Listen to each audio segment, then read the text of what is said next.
ओम साई राम। आज हम सुनेंगे साई सच्चरित्र अध्याय 48 की दिव्य कथा, जिसका नाम है भक्तों के संकट निवारण। इस अध्याय में बाबा यह सिद्ध करते हैं कि जो साई का हो जाता है, साई उसके ही हो जाते हैं।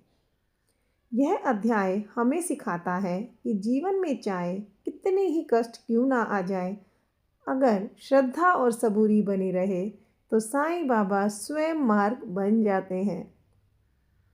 तो चलिए शुरुआत करते हैं इस दिव्य कथा की। ओम साई राम। मैं प्रियंका, साईं की लाडली।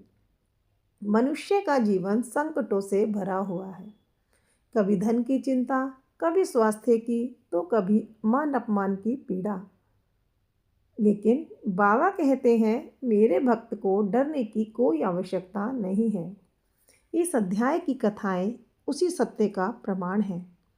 शेवड़े साईं बाबा के परम भक्त थे। उनके जीवन में अचानक ऐसा संकट आया कि चारों ओर निराशा ही निराशा दिखाई देने लगी।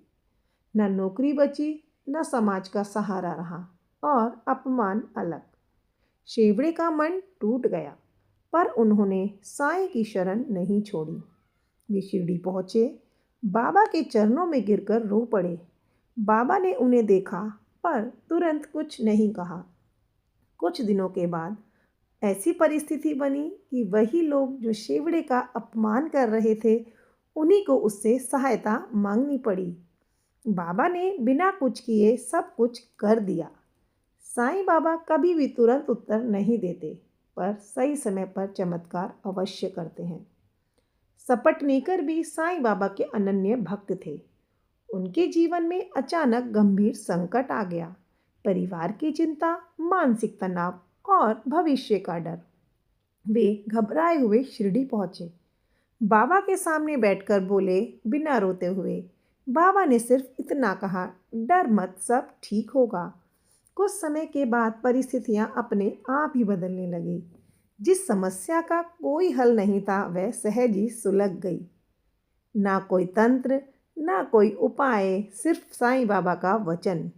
इस अध्याय से हमें 3 बड़ी सीख मिलती है।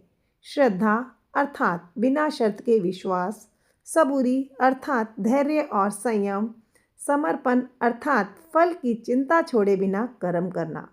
साईं बाबा कहते हैं, मुझ पर भरोसा रखो, मैं तुम्हारी जिम्मेदारी लेता हूँ। अगर आज आप किसी संकट में हैं, तो इस अध्याय को एक आशा समझिए। साईं बाबा आज भी वही हैं, उनकी कृपा आज भी वैसी ही है।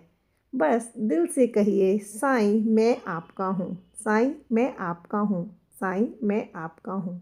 ओम साई राम।